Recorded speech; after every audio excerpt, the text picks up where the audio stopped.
खबरों के एक्सप्रेसवे से आगे रुक करते हैं सियासी ढाबे का, जहां आज की सबसे दिलचस्प खबर मौजूद है। 2 साल की सजा के बाद राहुल गांधी की संसद सदस्यता गई और आज सरकारी बंगला भी खाली करने का नोटिस मिल गया। अब राहुल और जेपीसी के मुद्दे पर कांग्रेस के साथ विपक्षी पार्टियों ने मोर्चा बना लिया है। वहीं बीजेपी राहुल के बयान को ओबीसी का अपमान बताते हुए हमला बोल रही है। कुल मिलाकर आज भी संसद में काम नहीं हुआ। संसद से बाहर घमासान जारी है।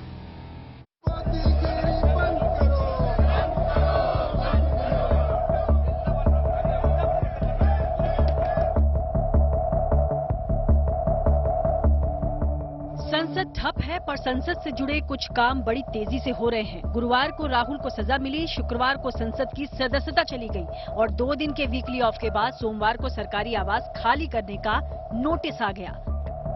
डेमोक्रेसी को मोदी जी एक एक करके खत्म कर।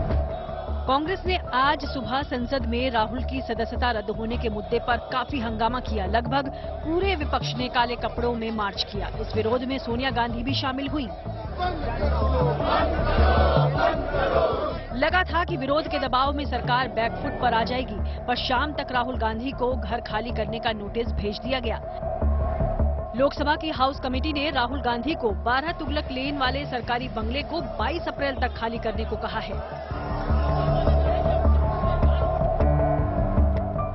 प्रदर्शन बीजेपी भी कर रही है। राहुल के बयान को ओबीसी का अपमान बताते हुए उनसे माफी की मांग की जा रही है।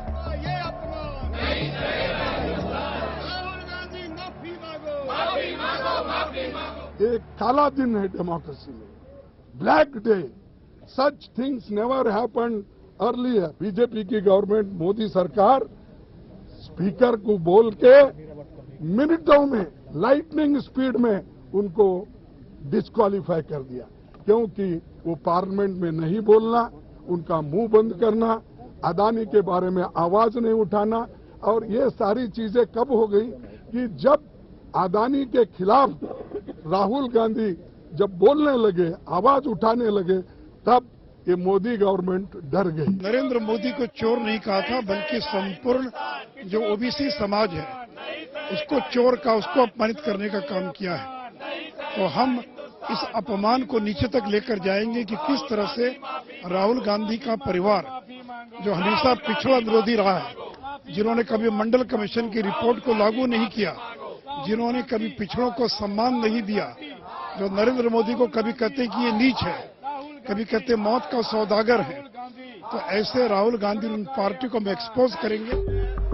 संसद स्थगित होने से पहले संसद में खूब हंगामा हुआ। स्पीकर की तरफ कागज के गोले चले, खूब शोर हुआ। नतीजतन कार्यवाही रोक दी गई।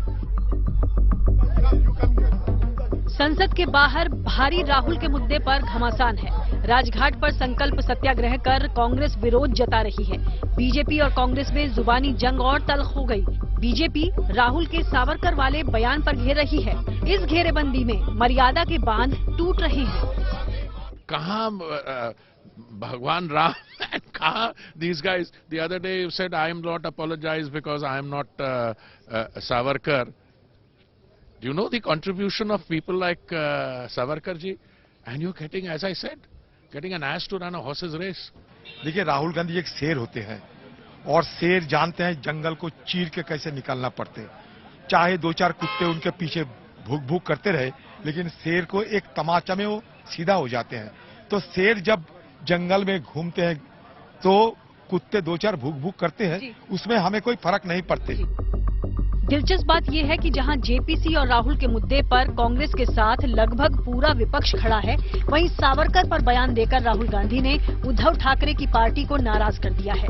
उद्धव ठाकरे ने तो इशारों में गठबंधन छोड़ने की चेतावनी तक दे दी। ये बयान गलत है। वो गांधी जरूर है, लेकिन सावरकर को घसीटने की जरूरत नहीं है। सावरकर जी हमारे लिए हमेशा प्रेरणा का एक स्रोत रहे हैं।